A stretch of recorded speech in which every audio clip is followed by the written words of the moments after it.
Greetings, my people. I am bringing this message to all Biafrans. And we know that Biafra is a diverse people with multi-languages and tribes. So allow me to speak English. My name is IJ Onwibo. I am a humanitarian and human rights activist. I feel the need to say something in this time of danger when the Nigerian government is actively working on forcing our local states to issue free lands to their cow herdsmen. A time of danger when the Fulani herdsmen have practically infiltrated our region with weapons of mass destruction ready to strike. And in the face of this danger,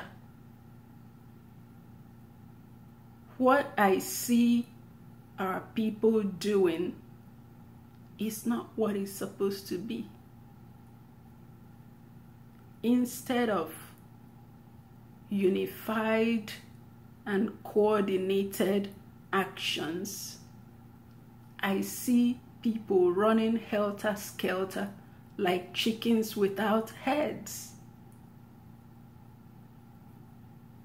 My people, it is time we start thinking long-term and generational, and what kind of people we want to be in centuries to come. It is time to put away bitterness and emotions in order to think clearly. I have to commend our people. One thing I would always applaud our people is our affinity and tendency to wealth building and individuality in doing that. When I say individuality, it's when a person can single-handedly build mansions, build industry, build infrastructure without community help.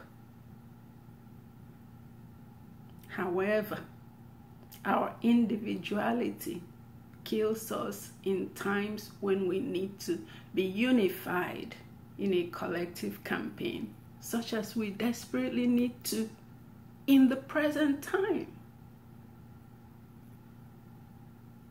But instead, what we see is various Biafra leaders and elders out on their own individually, crying and shouting about what the Fulani people are doing. What I don't hear any of them talking about is why the Fulani are succeeding in what they are doing. There is something called cause and effect. What are we Biafrans doing that is allowing the Fulani succeed in dominating us? Have we thought about that? As long as we don't look at what we as a people are doing wrong and fix it, strangers will continue to try and dominate us. I hear so many of us take pride in our individuality. And the Igbo tribe would say things like, Igbo enweze. Igbo enweze. And that individuality in times we ought to be united is the very reason we are continually marginalized, subdued, and denied our rights.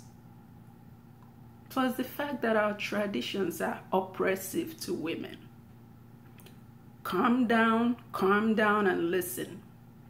I know some of you don't like to hear it. You know, they'll think feminism. Calm down.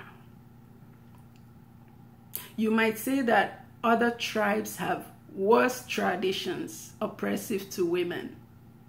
But what other tribes have that we don't have is unity. And unity is everything when it comes to matters affecting a people. When I started calling on us to unite, many Igbo youths of IPOB organization tagged me a saboteur for calling our people to unity. The Hausa Fulani are united in their tradition, which is Islam. But the Biafrans are diverse in their traditions and beliefs. And that makes us disunited. The pure example of our disunity is this time of treachery, when the Fulani have laid ambush and infiltrated our region.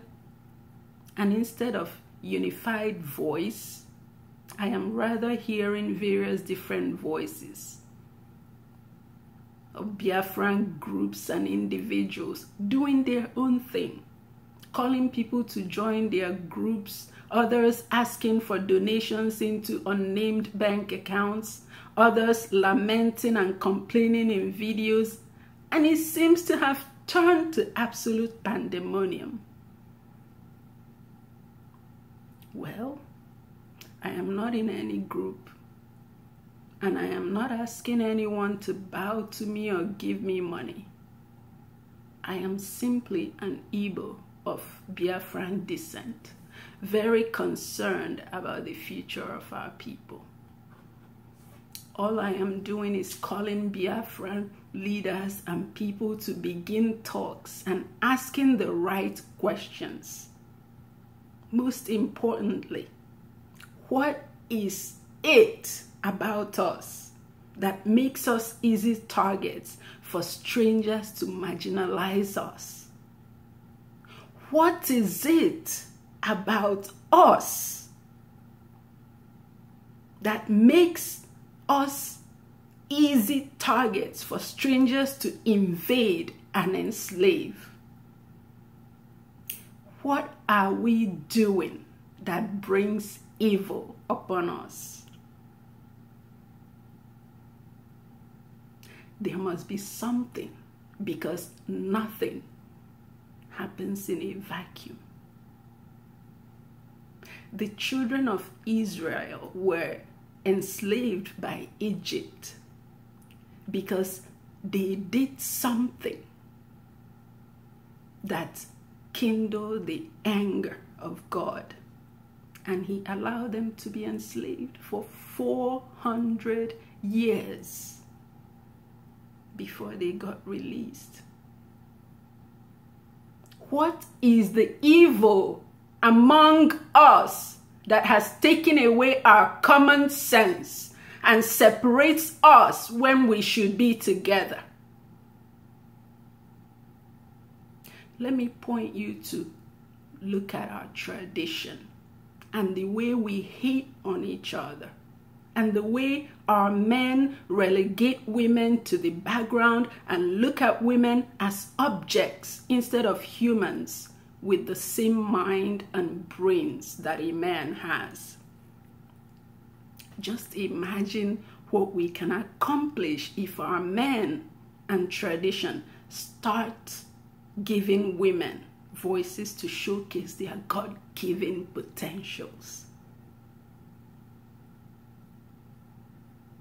I'm not saying to occupy yourselves only with those thoughts. While you are thinking about those questions, you ought to continue to prepare to defend yourselves, because danger is lurking around. Some of you can listen to me and think about what I'm saying and find lasting solutions. Or you can attack me because your traditions don't recognize women wisdom, especially when it tells you of your wrongdoings. Igbo enweze, or individuality, is not a thing of pride in the midst of danger. Think about that. What are you going to do?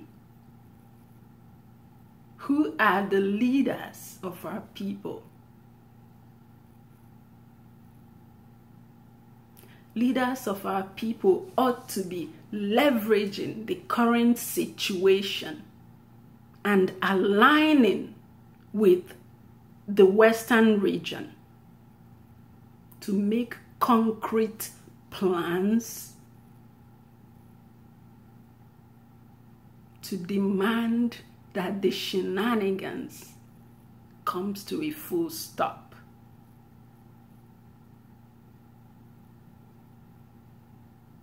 Think.